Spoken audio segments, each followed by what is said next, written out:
Karena saya lihat memang perusahaan ini yang betul-betul mau ambil kekuatan, mau tunjukkan kekuatannya bahwasanya kami lebih kuat daripada masyarakat.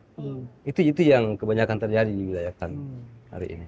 Sehingga yang terjadi justru menakut-nakuti. Menakut-nakuti, sedikit-sedikit mau ancam-ancam polisi lah, mau dipenjarakan. Tetapi yang jadi pertanyaan, bagaimana dengan masyarakat yang betul-betul tidak menginginkan lahannya ini diberikan, dijual ke perusahaan.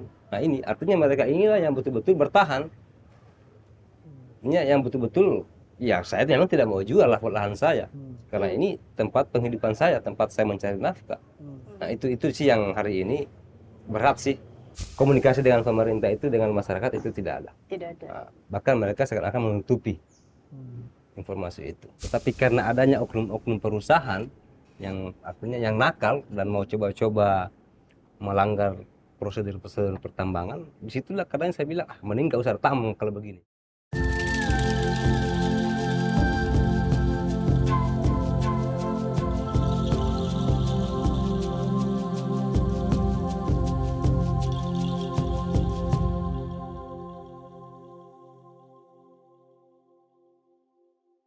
Halo, aku Devi. Aku Dias. Kali ini kita akan mendiskusikan tentang jejak kotor energi bersih berkaitan dengan ekstraksi tambang nikel di Indonesia. Kali ini kita kedatangan Pak Muhammad Arif. Beliau adalah salah satu warga yang tinggal di Desa Towara di Morowali Utara, yang mana saat ini wilayahnya menjadi bagian dari kawasan industri pertambangan nikel di Morowali Utara. Selamat datang Mas Arif. Terima kasih untuk kesediaannya hadir di Staker Podcast. Apa kabar? Alhamdulillah sehat. Mas Arif ini kan tokoh komunitas masyarakat Towara. Kami ingin tahu Mas Arif, dari pengalaman Mas Arif hidup di Desa Towara yang dikelilingi oleh tambang nikel. Bagaimana sih pengalaman Mas Arif gitu ya terkait dengan aktivitas tambang, dan juga bisa dijelaskan nggak seberapa dekat rumah Mas Arif dengan wilayah eksploitasi tambang nikel? Oke, pengalaman saya di wilayah tambang ini, karena kebetulan saya juga memang asli sana, lahir di desa sana, ya ada pahitnya, ada manisnya juga. Artinya kita berbicara dekat dengan wilayah tambang itu memang kita cukup dekat, karena tiap menit kita pasti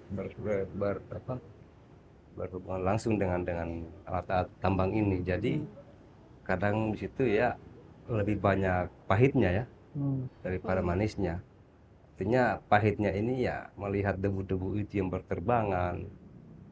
Cuma manisnya sih ya ramai dengan teman-teman pekerja yang dari luar daerah. Situ sih. Itu sih. Artinya ada pahit, ada manisnya. Itu seberapa dekat pemukiman warga yang ada di Desa Towara dengan kawasan industri pertambangan di sana, Bang? Kalau dekatnya itu kurang lebih 1 kiloan dengan wilayah pemukiman ya. Kalau berbicara wilayah smelter itu ya kurang lebih 2 kiloan lah. Artinya antara jarak wilayah tambang dengan wilayah smelter itu nggak jauh-jauh amat sih.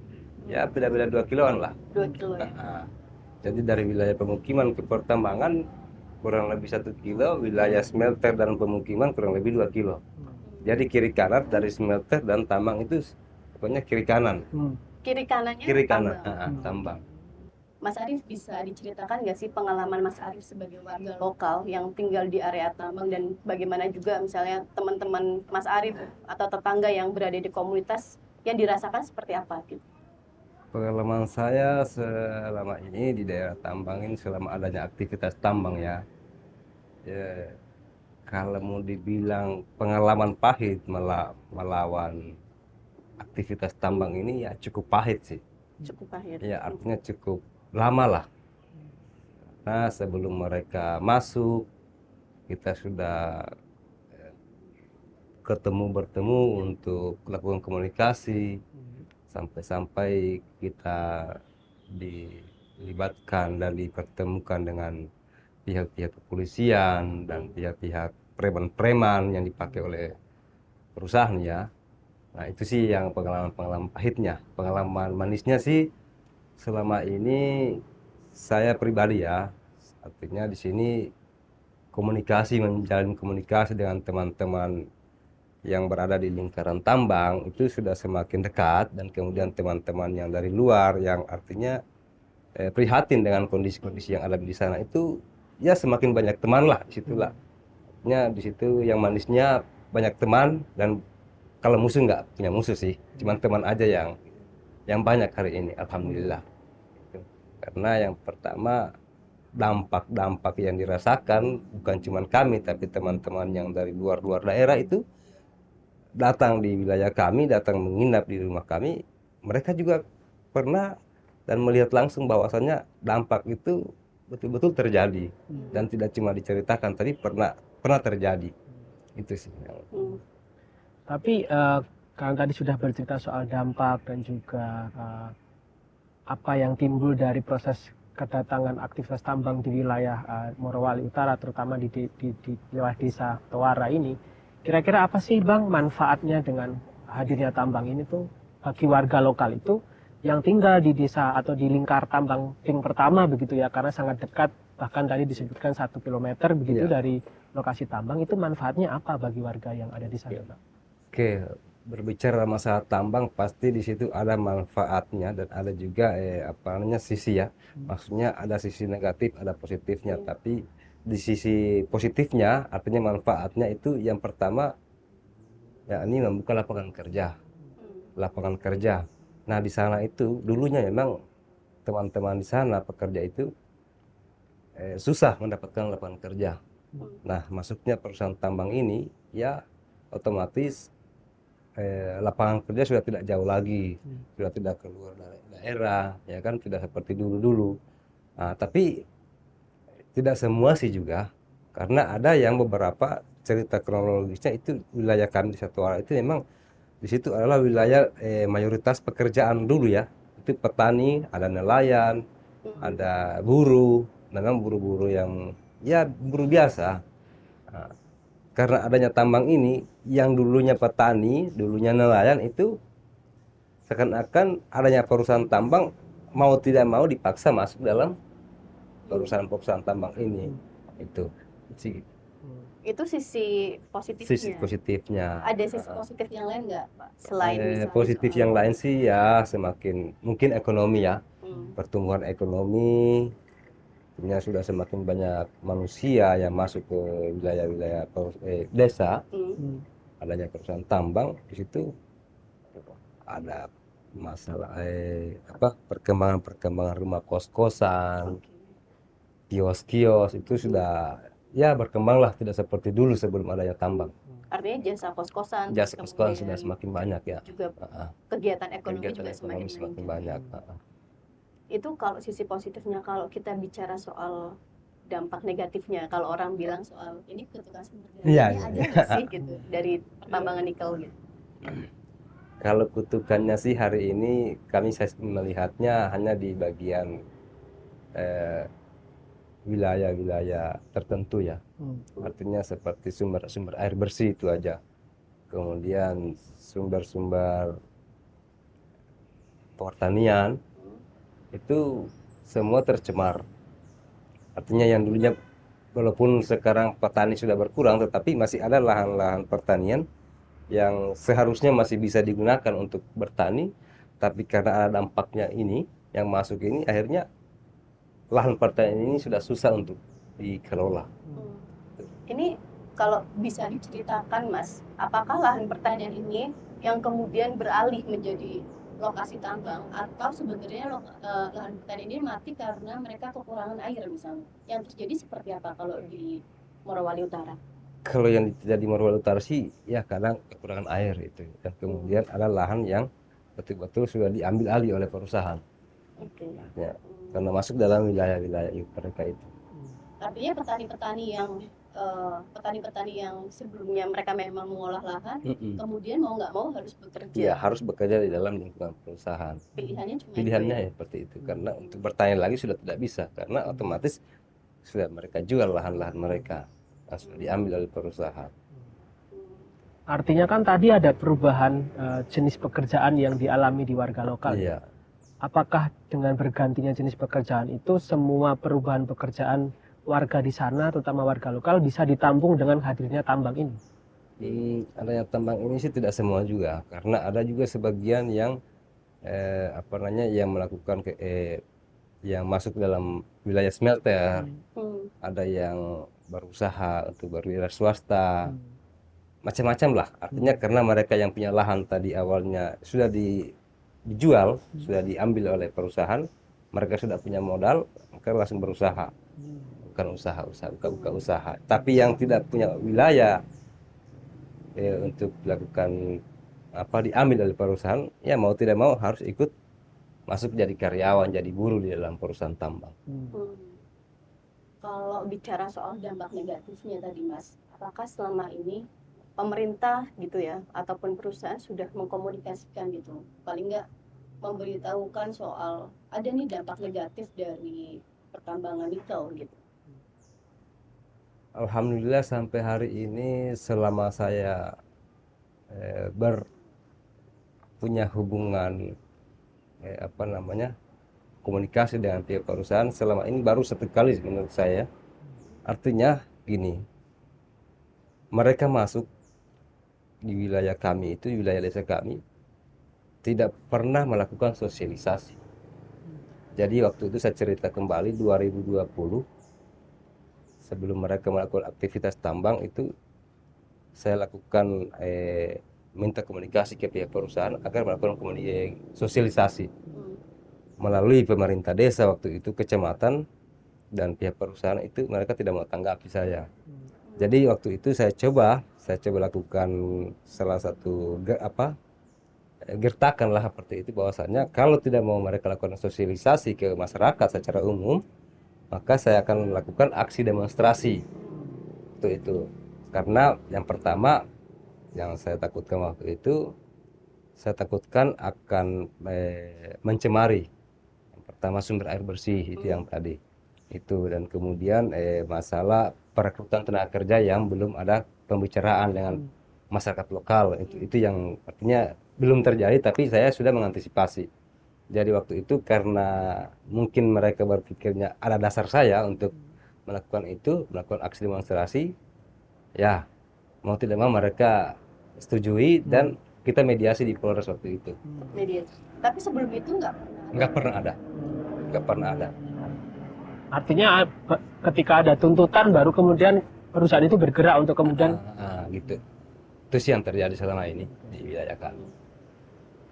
kalau sebelum perusahaan masuk ini Mas, sebelum izin itu keluar, apakah sudah ada pelibatan dari pemerintah daerah ataupun dengan perusahaan ataupun pelibatan oleh perusahaan untuk kemudian memberikan pengertian ke masyarakat soal dampak, terus kemudian minta izin bahwa lokasinya desanya akan dipakai untuk usaha pertambangan? Pernah ada nggak yang seperti itu? Mungkin ada sih, artinya saya juga tidak bisa bilang nggak ada, juga tidak bisa bilang ada, karena bisa saja ada, tapi mungkin dari pihak pemerintah saja yang tertentu.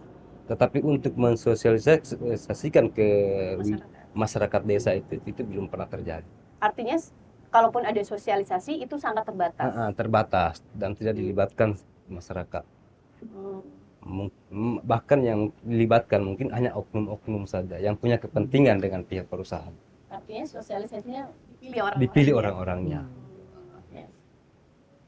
Tadi Bang Arif sudah cerita kalau ada dampak macam-macam gitu dengan hadirnya perusahaan tambang.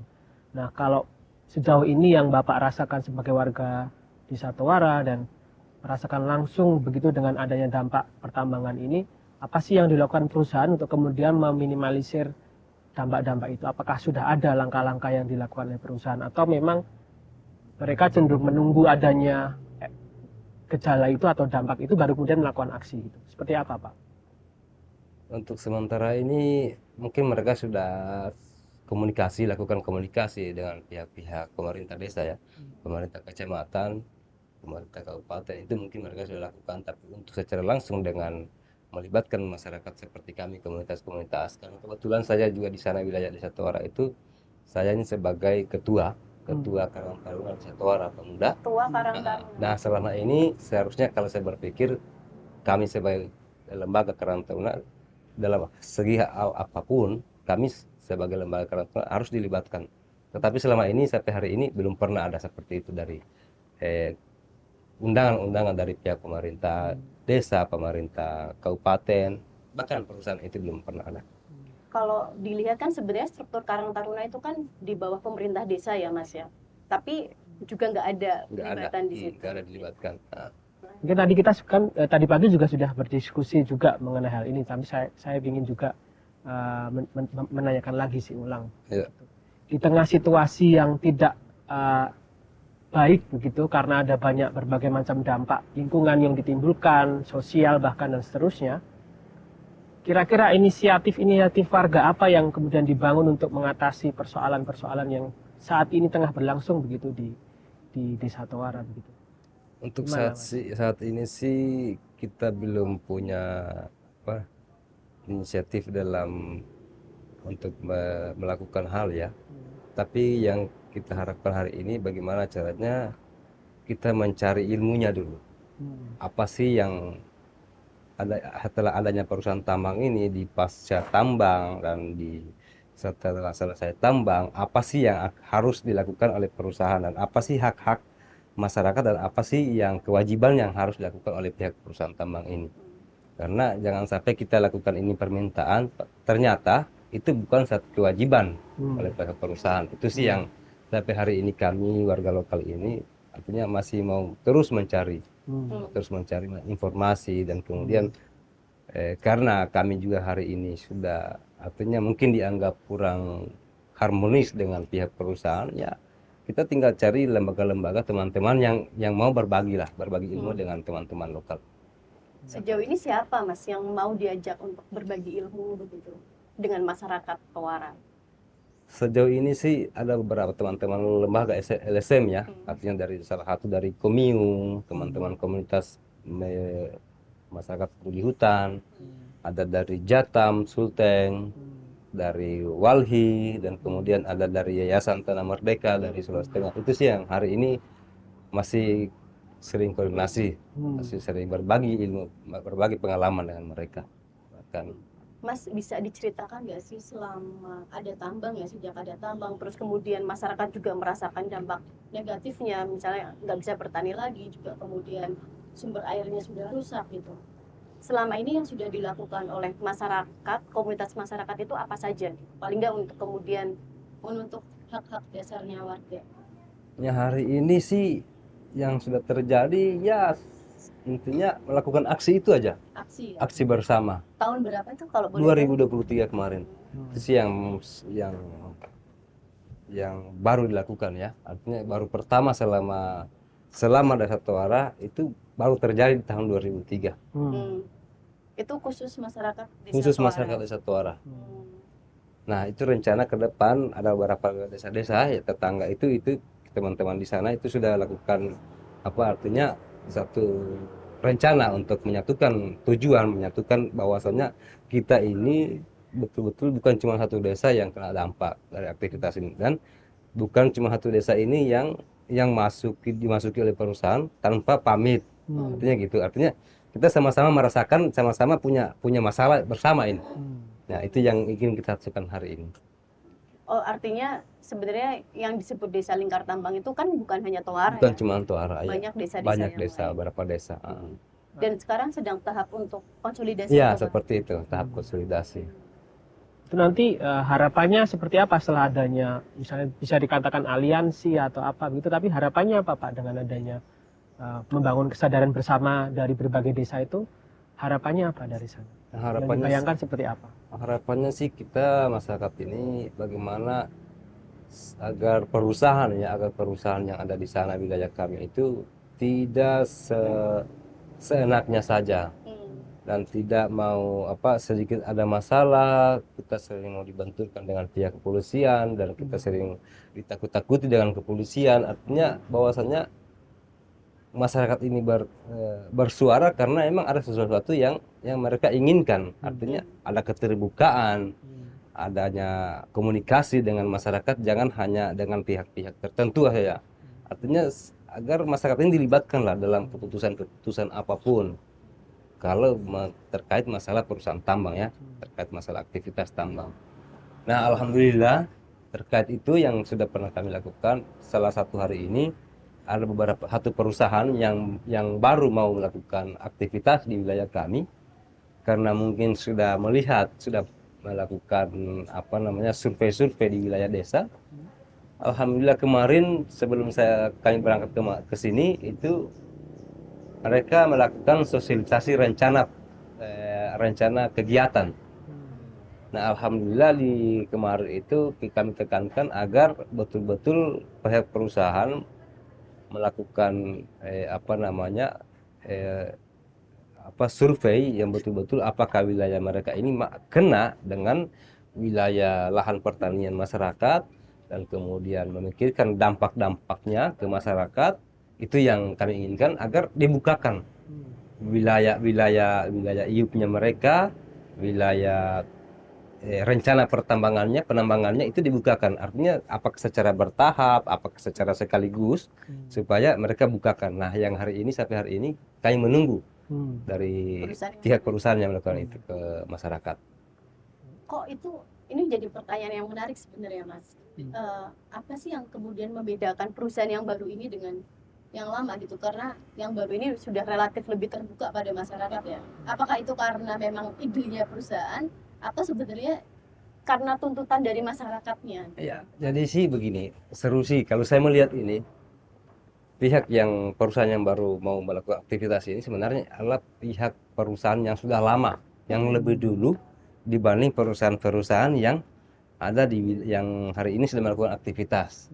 Cuman gini, ceritanya mereka ini salah satu strategi buat mereka yang dilakukan oleh mereka. Karena kenapa? Wilayah IUP yang pertama di wilayah desa yang kami ini ada 2 desa ya khususnya, tiga desa itu awalnya yang kami masyarakat tahu itu adalah wilayah IUP perusahaan ini. Nah, anehnya di waktu pas pertambangan masuk perusahaan yang mau lakukan aktivitas hari ini itu belum melakukan aktivitas, tetapi yang lebih dahulu melakukan aktivitas tambang adalah perusahaan lain. Perusahaan yang baru masuk. Perusahaan yang baru masuk. Nah, ternyata informasi yang kami dapatkan perusahaan, boleh kita sebut nama ya, perusahaan Bumanik ini sebenarnya PT Bumanik ini ternyata melakukan pembagian wilayah IUP ternyata itu awalnya. Karena wilayah yang kami ketahui IUP yang mereka dapatkan itu masih di zaman pemberian bupati, izin dari bupati waktu itu. Sebelum 2014 mereka dapatkan izin itu. Bahkan perusahaan yang hari ini melakukan aktivitas itu diberikan izin juga dari bupati. Gitu. Itulah izin yang mereka gunakan. Nah, itulah yang artinya mungkin strategi yang mereka lakukan ya, karena mungkin mereka tahu dengan kondisi yang ada di wilayah kami, mereka takut langsung terlibat langsung dengan masyarakat. Itu mungkin yang bisa. Kalau bicara soal IUP ya Mas ya, apakah ini kan IUP kan yang memberikan kan pemerintah? Ya, pemerintah. Nah, seberapa jauh pemerintah melibatkan masyarakat sebelum mereka mengeluarkan IUP gitu? Apakah sebelumnya mereka sudah mengkomunikasikan atau bahkan minta izin ya kepada masyarakat yang tinggal di area tambang itu gitu? Iya. Jadi gini, kita berbicara kembali. 2010 itu ada perubahan status dari lahan status kawasan APL dinaikkan menjadi kawasan hutan produksi. Nah, itu dilakukan oleh pihak pemerintah kabupaten waktu itu. Nah, itu yang tidak dilakukan komunikasi dengan pihak masyarakat yang ada di lingkungan wilayah desa itu tidak ada komunikasi. Dan itu dilakukan oleh pihak pemerintah kabupaten waktu itu tanpa sosialisasi. Nah, tiba-tiba hari ini kita kaget masuk perusahaan ini 2022 ya. Ternyata wilayah ini ternyata ada IUP-nya. Ternyata wilayah ini bukan APL lagi. Ternyata wilayah ini sudah naik jadi hutan produksi. Padahal di fakta lapangan di dalam wilayah hutan produksi ada lahan-lahan pertanian. Jadi di situ ya komunikasi dengan pemerintah itu dengan masyarakat itu tidak ada. Tidak ada. Nah, bahkan mereka seakan-akan menutupi informasi itu. Kalau peralihan, berarti kan di situ kan hutan lindung ya, Mas ya, statusnya. Kalau status di wilayah kami itu tidak ada hutan lindung. Di situ betul-betul ex APL hari ini. Sebelumnya hutan lindung, Sebelumnya APL, HPL kan, APL. Hutan lindung nggak ada di situ. Nggak ada. Cuman berbeda ada hutan lindung di wilayah Morowali Utara itu, tetapi di kecamatan seberang, kecamatan berseberangan dengan kami. Sebenarnya dari diskusi kita tadi itu yang belum muncul adalah melihat peran pemerintah daerah sebenarnya, Pak Ati. Tadi sudah disinggung sama Bang Arif terkait ada soal perizinan yang kemudian tidak diikut sertakan begitu, dan masyarakat tidak paham ketika ada perubahan status hutan.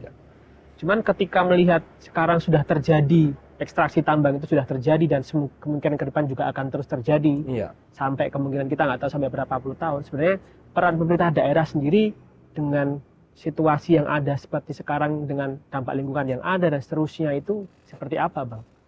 Untuk hari ini dari pemerintah daerah hari ini seakan-akan mereka mau tidak mau tahu. Artinya selalunya melimpahkan masalah ini ke pusat. Karena semuanya hari ini sudah ke pusat yang tangani. Mereka hari ini ya tinggal cari mediasi saja. Artinya kalau ada permasalahan dengan masyarakat, dengan pihak perusahaan, mereka cukup melakukan sebagai fasilitator saja untuk melakukan mediasi hari ini. Itu yang dilakukan oleh pemerintah daerah hari ini. Artinya sekarang apa-apa harus lewat pemerintah pusat begitu ya? Artinya kalau mau masalah lahan pertanian masyarakat ini masuk dalam wilayah IU, keinginan pemerintah daerah, ya kalau kalian merasa tidak sepakat dengan wilayah IU ini, ya sudah, masyarakat disuruh ya sudah buat gugatan saja ke pusat atau ke pengadilan, itu aja yang dilakukan oleh pemerintah daerah hari ini. Nah kalau tidak mau ya kita atur mediasi, itu yang dilakukan. Nanti saya pertemukan, nanti sebagai Pemda ini yang menjadi mediator, melakukan pertemuan dengan perusahaan. Itu yang Tapi seberapa efektif strategi, maksudnya cara yang dilakukan oleh pemerintah daerah itu untuk kemudian ikut membantu menyelesaikan problem-problem di wilayah lingkar tambang itu, Bang? Alhamdulillah kalau efektif sih cara-cara mereka. Cuman ada juga yang oknum-oknum yang melakukan mengambil kesempatan, artinya mengambil keuntungan di dalam permasalahan-permasalahan ini. Tetapi yang jadi pertanyaan, bagaimana dengan masyarakat yang betul-betul tidak menginginkan lahannya ini diberikan, dijual ke perusahaan. Nah ini artinya mereka inilah yang betul-betul bertahan. Ini yang betul-betul, ya saya memang tidak mau jual lahan saya, karena ini tempat penghidupan saya, tempat saya mencari nafkah.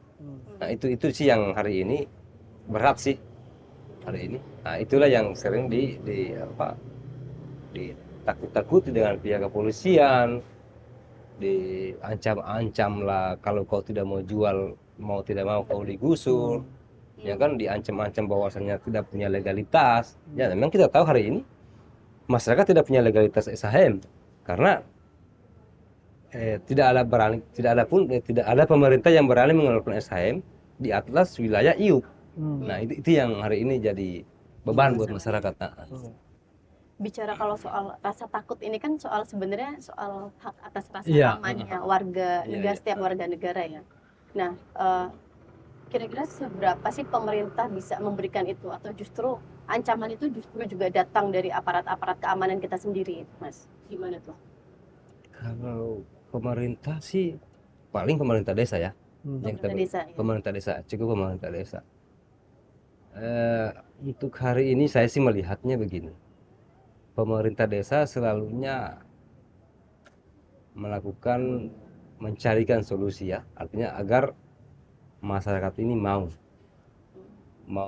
dimediasi dan mau damai lah dengan pihak perusahaan kalau ada permasalahan. Karena pemerintah desa juga hari ini kami tidak bisa menuduh ya. Kami tidak bisa menuduh karena kami tidak punya bukti, tetapi mereka ini hari ini sudah betul-betul lebih melindungi perusahaan daripada masyarakat. Itu yang dilakukan oleh pemerintah desa hari ini. Itu yang kami lihat sih. Karena ya secara ini pemerintah desa ini, artinya di luar jabatannya mereka sebagai pemerintah desa ya, kita tidak iri ya, bukannya kita iri dengan hasil rezekinya masing-masing manusia, tidak. Tetapi ya karena mungkin ada keterlibatan dengan hubungan bisnis, hubungan kerja mungkin dengan pihak perusahaan. Jadi disitulah kami melihat ya, pemerintah desa ini lebih memilih perusahaan dibanding masyarakatnya. Itu sih yang hari ini kami lihat di wilayah kami. Jadi masyarakat ini ya mau lari kemana lagi kita mengadu. Kalau tidak ada mau terima kita ya mending kita atur damai saja. Ya, artinya bayar selesai sudah. Nanti ada masalah baru kita mulai lagi. gitu aja masyarakat di sana. Kalau selama ini ya Mas ya, ini kan memang mungkin belum terkonsolidasi ya. Iya, iya. Tapi bagaimana sih kira-kira strategi yang nanti akan dilakukan gitu ya oleh teman-teman di Desa Tawara ataupun desa sekitarnya, paling nggak untuk bertahan dari ya segala hal yang dirasakan buruk gitu ya dari aktivitas pertambangan nikel. Hari ini ya apa ya, tidak ada yang bisa tahu apa yang akan terjadi ke depannya, tetapi kita hanya berusaha semaksimal mungkin bagaimana agar kita bisa melakukan yang terbaik lah, apa yang kita mampu lah, apa yang bisa kita ya, artinya ya melakukan menjalin komunikasi terus dengan pemerintah daerah, dengan dinas-dinas yang ada yang punya potensi dalam membantu ya masyarakat terhadap wilayah-wilayah pertambangan, dan kemudian membangun komunikasi dengan teman-teman LSM yang betul-betul mau peduli dengan keadaan masyarakat. Itu sih yang hari ini yang bisa kami pikirkan, yang mungkin ke depan akan kami lakukan, bahwasanya tanpa bantuan dari teman-teman yang dari luar, masyarakat juga tidak bisa berbuat apa-apa sih. Itu sih yang kami lakukan. Mas, kalau ini sebenarnya saya tergelitik karena sebentar lagi kan 2024 Iya. kan, tempat di mana kita akan ada pilpres juga, Iya. ada pemilu gitu ya, termasuk pemilu legislatif. Iya. Nah, paling nggak misalnya legislatif itu kan bisa jadi apa ya, corong aspirasi Iya, warga gitu. betul. Nah, apakah strategi mendekati legislatif itu juga ataupun sebaliknya ini kan sama-sama membutuhkan sebenarnya, Iya. apakah juga akan ditempuh Mas? Artinya itu semua salah satu strategi, dan itu kemungkinan akan kami tempuh ya. Artinya ini untuk bagaimana caranya demi kepentingan bersama. Dan di situ artinya tidak saling merugikan, ada menguntungkan dari pihak masyarakat dan kemudian menguntungkan juga dari calon-calon ini. Artinya di situ ada keseimbangan lah. Artinya kita mencari keseimbangan dan jangan ada saling merugikan. Itu mungkin yang artinya mungkin kami akan tempuh, dan bisa saja itu kami tempuh cara-cara itu. Artinya segala Cara akan cara kami yang lakukan. mungkin dilakukan oleh Iya. warga akan Iya, dilakukan. akan Ya? dilakukan. Tapi saya juga tertarik sih tadi mendiskusikan. Ini kan kalau kita melihat yang lebih luas lagi, sebenarnya praktik ekstraksi tambang nikel ini bagian dari proses apa yang disebut negara sebagai transisi energi begitu ya Bang. Iya. Tapi warga itu sebenarnya kira-kira paham nggak sih sebenarnya nikel yang mereka keruk, yang perusahaan keruk dari wilayah desa-desa di Morowali Utara itu akan dipakai sebagai apa begitu? Itu kita kira-kira warga, sebagian besar warga paham nggak Bang kayak gitu itu? Sebagian masyarakat itu sebenarnya bukan paham sih ya, tapi tahu. So tahu aja. Bukan Sebatas tahu ya. sebatas tahu aja. Jadi di situ ada istilah so tahu padahal belum tahu. Artinya gitu-gitu aja. Artinya paham dari proses-prosesnya itu ya, namanya juga orang lokal ya, orang kampung. Jadi ya mungkin saja iya, mungkin saja tidak. Karena adanya smelter semakin adanya smelter yang dibangun di beberapa daerah Morowali itu, mereka juga terkadang bingung, sebenarnya yang mana sih pabrik baterai ini? Yang sana sih smelter apa sih sebenarnya? Sudahlah, paling baterai juga itu dia bilang. Paling gitu aja. Artinya so tahu aja. Gitu. Kalau Mas Arief ya melihat ataupun warga gitu ya, bagaimana sih melihat soal transisi energi ini gitu. Ini kan sebenarnya kalau kita bicara soal transisi energi terus kemudian kendaraan listrik yang akan menikmati belum tentu orang-orang Morowali Utara gitu. Betul. Padahal sumber dari baterai nikel itu diproduksi Ada di wilayah Morowali Utara. Nah, bagaimana masyarakat Tawara ya khususnya melihat soal ini penting nggak sih gitu, soal transisi energi? Artinya sih kalau kita di wilayah wilayah Desa Toara khususnya ini, dibilang penting sih di sini ada namanya keseimbangan.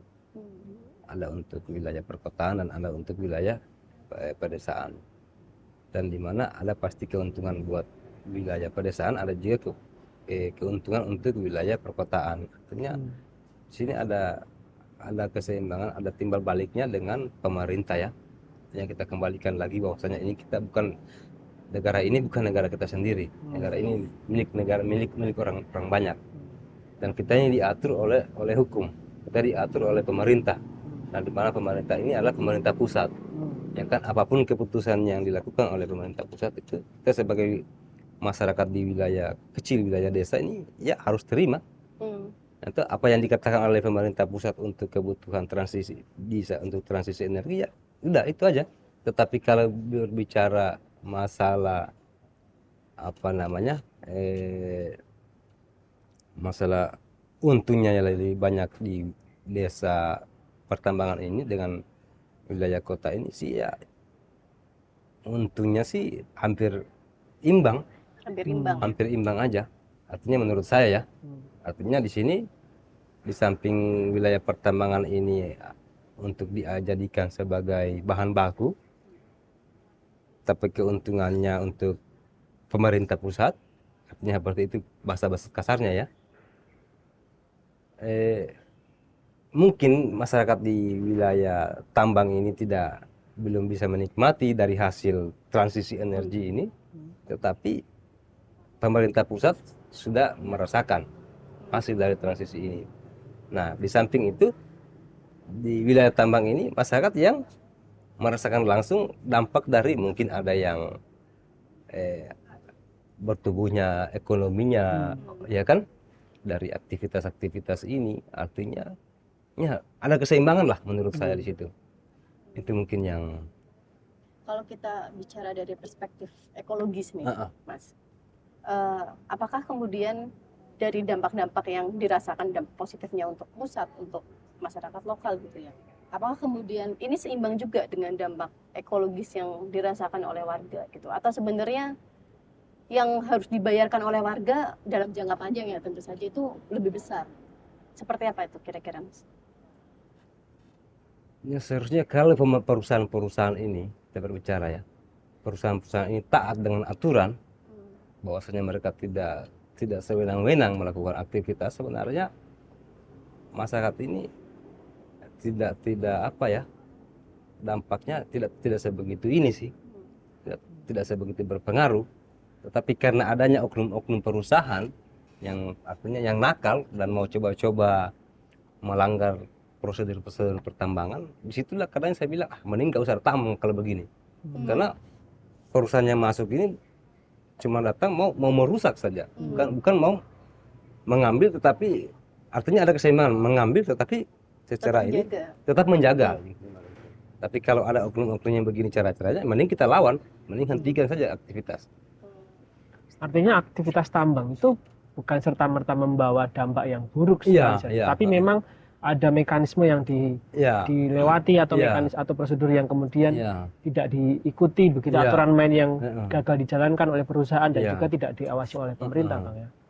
Ya, itu sih yang keinginan kami ya. Cuman karena memang ada perusahaan sebagian ya, tidak semua juga perusahaan. Karena saya lihat memang perusahaan ini yang betul-betul mau ambil kekuatan, mau tunjukkan kekuatannya bahwasanya kami lebih kuat daripada masyarakat. Itu yang kebanyakan terjadi di wilayah kami hari ini.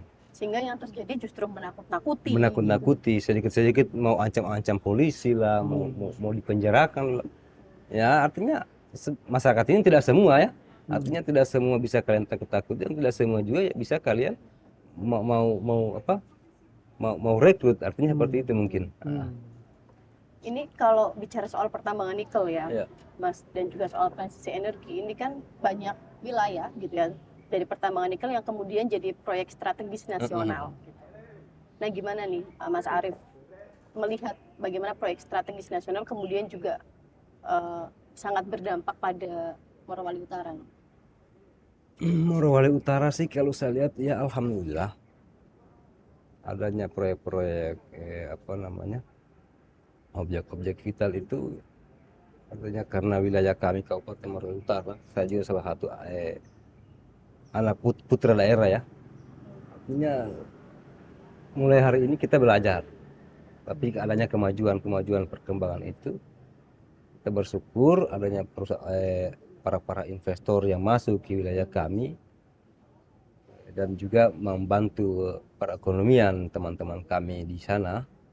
Ya, kami bersyukur sih. Cuman itu sih keinginan kami, adanya keterbukaan dari pihak pemerintah, pihak perusahaan dan untuk saling mengkomunikasikan dengan masyarakat-masyarakat yang ada di wilayah itu.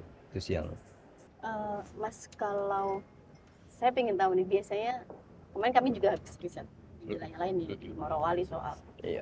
bagaimana tambang nikel itu juga menciptakan lingkungan yang tidak sehat, misalnya debu-debu batu bara itu juga sangat mengganggu, membuat penyakit ISPA gitu. Iya. Apakah hal yang semacam ini juga terjadi gitu di Morowali Utara, atau bahkan belum dirasakan ya kalau sekarang? Kalau masalah itu sih jujur ada beberapa desa yang di wilayah Kecamatan Petasia. Di situ Kecamatan Petasia itu wilayah Korondale, Desa Ganda-Ganda. Di situ ada smelter yang namanya PT Cor. Cor II. Itu adalah smelter yang pertama berdiri di wilayah Kabupaten Morowali. PT Cor ini dulunya dibangga-banggakan. Awal mereka berdiri masuk itu, mereka ini perusahaan yang dibangga-banggakan oleh seluruh masyarakat di wilayah itu waktu itu. Tetapi setelah mereka sudah beraktivitas, ternyata perusahaan ini yang paling dibenci. Karena kenapa? Memang betul-betul mengganggu. Artinya sudah tidak sesuai prosedur. Artinya mereka melakukan aktivitas itu betul-betul tidak menjaga lingkungan. Jadi hari ini PT Cor itu sudah ditutup. Karena Yang tutup siapa tuh? masyarakat sendiri. Masyarakat di wilayah Ganda-Ganda itu sendiri. Karena sudah merasakan. Artinya kalau mau coba-coba untuk mau menipu atau membodoh-bodohi masyarakat, suatu saat yang namanya busuk pasti akan tercium. Nah, itu mungkin yang. Nah, hari ini masyarakat Morowali Utara artinya biarkan saja, biarkan dia mengalir, biarkan waktu yang berbicara, biarkan waktu yang menjawab. Itu ya. Mas, tapi kalau bicara seperti itu ya, bicara soal prosedur yang nggak dipatuhi oleh perusahaan gitu. Kalau Mas Arief melihat bagaimana sih seharusnya negara berperan? Negara itu dalam artian bisa jadi pemerintah daerah atau pemerintah pusat yang selama ini menjadikan apa-apa pemerintah daerah kan menjadikan ini urusannya pusat. Iya. Nah, harusnya seperti apa nih dalam pemerintah pusat ataupun pemerintah daerah dalam mengontrol aktivitas perusahaan? Artinya di sini gini. Kalau keinginan masyarakat sih yang harus terlibat langsung dalam pengawasan seharusnya adalah pemerintah daerah. Tetapi karena mungkin adanya aturan-aturan, masyarakat kampung itu, masyarakat desa itu tidak tahu dengan aturan ya. Bahkan bahwasanya yang tadi yang kami dapatkan bahwasanya semua wewenang itu ditarik ke pusat. Nah, itu masyarakat tidak tahu bahwasanya wewenang ditarik semua ke pusat. Tapi seharusnya pemerintah daerah itu yang terlibat langsung dalam melakukan pengawasan di daerahnya tersendiri melalui komunikasi dengan pemerintah pusat. Di sini menurut kami, karena kurangnya komunikasi saja antara komunikasi pusat dengan daerah, kemudian dari daerah ke masyarakat. Nah, di situ saja, hanya miskomunikasi saja. Menurut kami ya, di situ saja dia punya masalah miskomunikasi saja. Balik lagi ke pertanyaan paling awal tadi, Bang. Ya. Kira-kira kalau dirasakan sejak adanya pertambangan ini, apa hal yang paling mendasar yang dirasakan yang berbeda begitu ketika sebelum dan juga sesudah adanya pertambangan? Apa hal yang sangat mendasar yang kemudian beda ya gitu?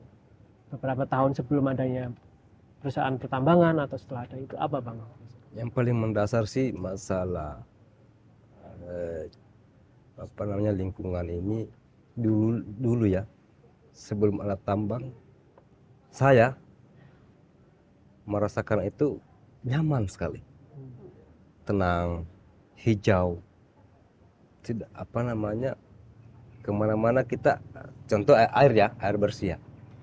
Dulu saya mandi itu sering mandi di kali, mandi-mandi di sungai. Tapi hari ini saya tidak bisa mandi di sungai lagi, khusus saya pribadi ya.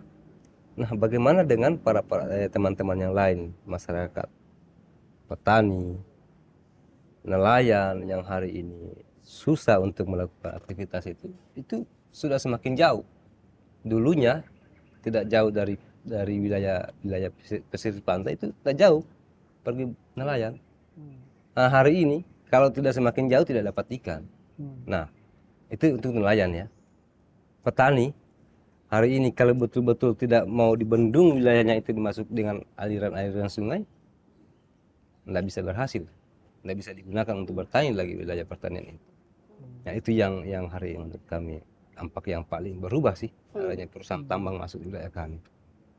Mas, untuk yang terakhir nih, kira-kira Mas Arief punya pesan nggak mungkin untuk pemerintah daerah, untuk pemerintah desa, untuk pemerintah pusat atau perusahaan maupun masyarakat Desa Tawara ataupun lingkar tambang yang lain?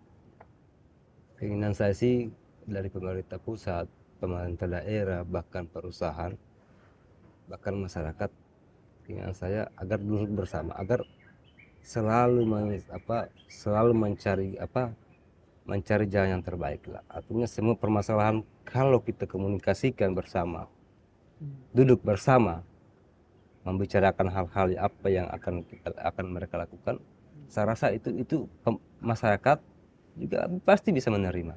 Artinya apapun baik jelek, kalau kita duduk bersama, saya rasa pasti ada jalan keluar. Tetapi kalau hanya tertentu saja, pihak pemerintah tertentu, pihak perusahaan, tetapi tidak melibatkan masyarakat, disitulah kadang saya rasa berat mau ada harmonis, tidak akan harmonis kita yang ada di daerah ini. Itu mungkin yang. Tapi kalau disimpulkan dari semua tadi yang sudah disampaikan oleh Bang Arief itu, sebenarnya tambang itu membawa berkah atau membawa petaka sih bagi warga di Desa Tawara? Berbicara berkah dan petaka, di sini ada berkah, ya. Tapi kalau berbicara lebih besar berkahnya daripada Petaka. Ya itu lebih besar berkahnya lah buat saya. Artinya buat saya ya, tidak keseluruhan. Artinya berkahnya hari ini saya begini. Hari ini saya bisa injak lagi Jogja karena bahwasanya saya ini bisa menceritakan bahwasanya kondisi yang ada di sana betul-betul tidak seperti dulu lagi. Betul-betul hari ini sudah berubah. Itu sih berkahnya buat saya. Kalau untuk saya pribadi ya. Tapi kalau untuk petakanya lebih besar di wilayah itu. Di wilayah tambang hari ini. Itu sih petakanya. Baik Mas Arief, terima kasih banyak untuk cerita-ceritanya yang sangat menarik, pengalamannya. Kami senang sekali gitu ya. Sampai jumpa lagi mungkin Mas Arief kapan-kapan kalau kami ke Morowali atau Insyaallah. Semoga bisa balik lagi ke Jogja, Bang. Amin.